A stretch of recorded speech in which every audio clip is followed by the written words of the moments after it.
Bridge Mohan योग and wellness centre में आप सबका स्वागत करते हुए सभी साधक ध्यान मुद्रा में बैठकर अनुलोम विलोम क्रिया को करते रहेंगे। और आज सभी देशवासियों को नवरात्रि के इस प्रथम दिवस पर हार्दिक अभिनंदन स्वागत करते हुए आपसे एक ही अपील, गर्दन को सीधा रखना है, पीठ को भी सीधा रखना है और ध्यान पूर्वक ध्यान मुद्रा लगा करके अनुलोम विलोम प्राणायाम यह यात्रा 5-7 मिनट तक लगातार करते रहना है। और आज पूरा देश दुनिया जहाँ पर भी सनातन व्यवस्था को मानने वाले लोग हैं, माँ भगवती की आराधना के लिए सब लोग बढ़िया से 2-3 दिन पहले से ही नहा धो करके साफ सफाई करके और शुरुआत कर रहे हैं।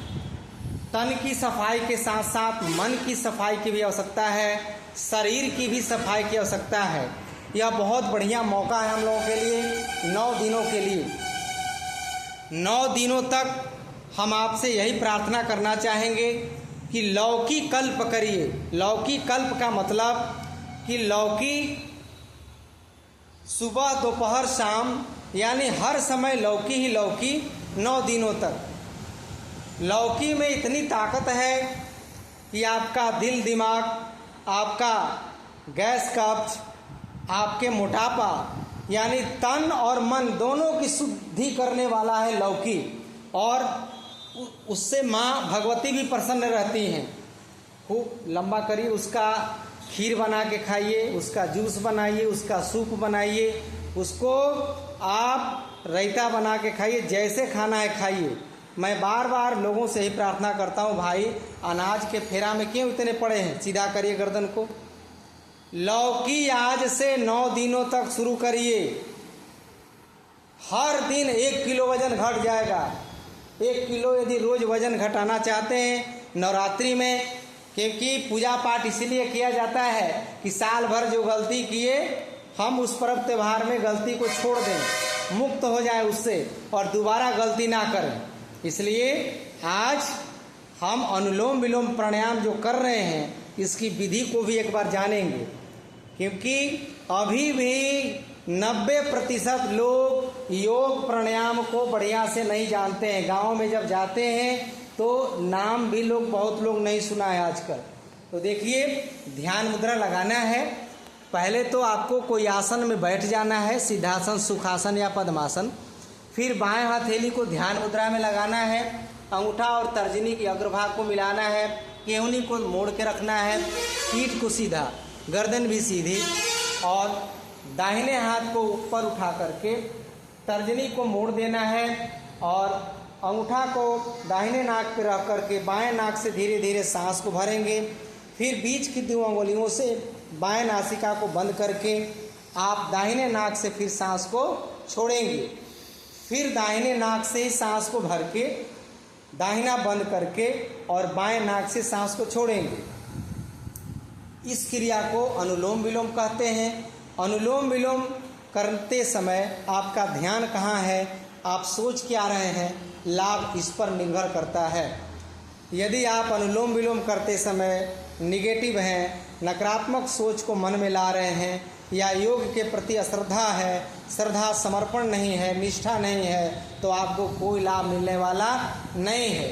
इसलिए योग में बैठते ही, प्राणायाम में बैठते ही, साधना में बैठते ही हम प्रभु से बार बार यही प्रार्थना करते हैं कि हे प्रभु, जैसे जीवन में मौत आती है, यानी मौत आते ही मौत के पहले के सारे क्रियाकलाप खत्म हो जाते हैं, एक नए जीवन की शुरुआत होती है। ठीक उसी प्रकार जब भी हम साधना में बैठते हैं तो हम यही प्रार्थना करते हैं कि हे प्रभु, साधना में बैठने के पहले के जो मेरे पास जीवन में उल्टे सीधे हैं सब नष्ट हो जाएं और हम एक नई जीवन की, नई दुनिया की शुरुआत कर सके।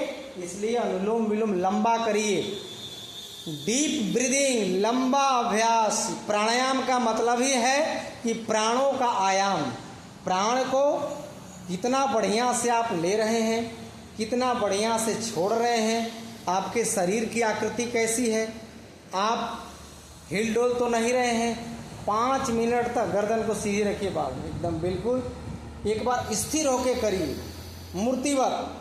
जैसे भगवान शंकर जी बैठे हुए हैं मंदिर में, हिलते डुलते हैं, बिल्कुल नहीं।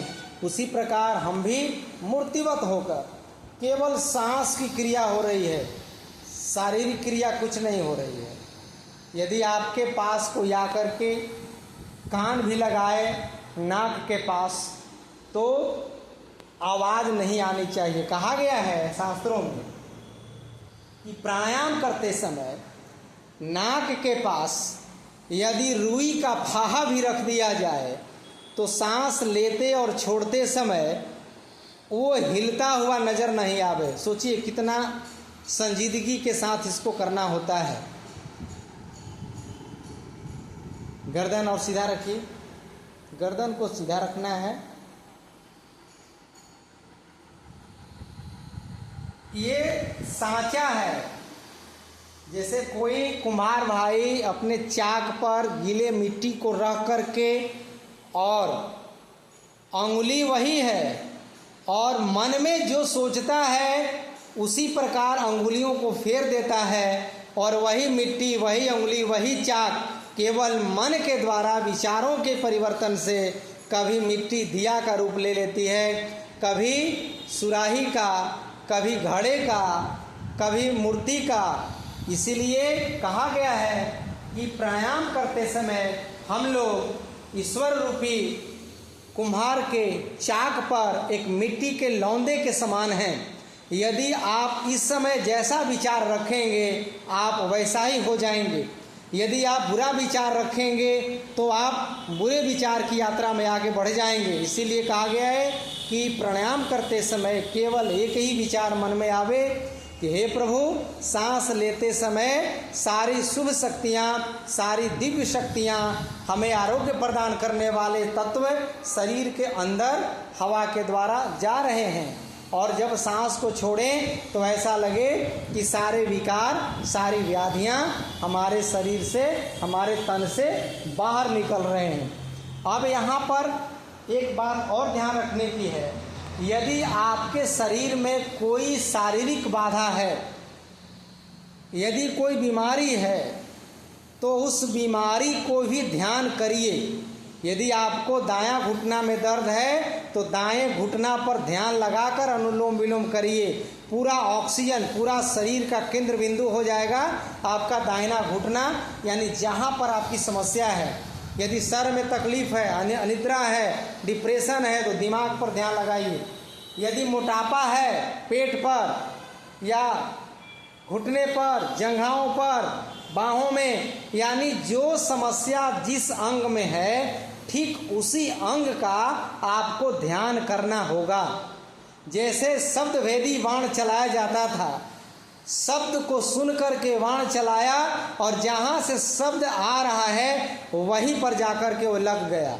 ठीक उसी प्रकार आपके यदि कमर में दर्द है, स्पाइन में प्रॉब्लम है तो आपको कमर जहाँ दर्द है ठीक उसी पॉइंट पर ध्यान को लगाइए और अनुलोम विलोम की यात्रा को करने दीजिए, क्योंकि ऑक्सीजन पूरे दल बल के साथ उसी पॉइंट पे पहुंचेगा जहां पर आपने ध्यान लगाया है। इसलिए आप साधक बैठे हैं, हर व्यक्ति की समस्या अलग अलग है। आप अपने अलग अलग समस्याओं पर ध्यान लगाइए और अनुलोम विलोम की यात्रा को लंबा करिए।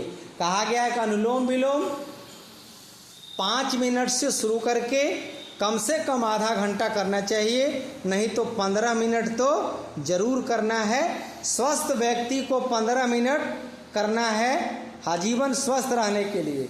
यदि कोई बीमारी आपके अंदर हो गई है तो बीमारी को दूर करने के लिए आपको टाइम को बढ़ाना पड़ेगा। आधा घंटा, 1 घंटा, 2 घंटा, 3 घंटा, 4 घंटा, 5-5 घंटा, तब जाकर के बीमारी दूर होगी। ये क्या है? मेडिसिन है एक तरह का, ये दवाई है। और जैसे डॉक्टर दवा को डोज के हिसाब से लिखता है 10 mg, 50 mg, 100 mg सुबह दोपहर शाम, ठीक उसी प्रकार योग थेरेपी में, योग चिकित्सा पद्धति में योग को किस प्रकार करना है, कितना टाइम करना है और करते समय आपका ध्यान कैसा हो, इन सारी चीज़ों को करके आप इसका अभ्यास करेंगे तो लाभ तो छप्पड़ फाड़ करके मिलेगा। तो आइए अब हम क्या करें कि दोनों हाथों को ऊपर उठाएं, आपस में घर्षण करिए और खूब रगड़िए हथेली को। रगड़ने के बाद दोनों हथेलियों की कॉस्मिक एनर्जी को आप अपने शरीर के साथ साथ अपने पूरे ललाट, चेहरा और पूरे शरीर को स्पर्श करते हुए दोनों आँखों को दोनों सामने हथेली ले आइए। और सुबह सुबह भी यही प्रार्थना करते हैं, कराग्रे बसते लक्ष्मी कर मध्य सरस्वती कर मूले तू गोविंदम प्रातः कर दर्शनम। ऐसा करके हम प्रातः वेला में उठते हैं। तो ये प्राणायाम करते समय भी यही मंत्र बोल करके हथेली को देखते हुए हम एक नए जीवन की, नए दिवस की शुरुआत करते हैं। धन्यवाद।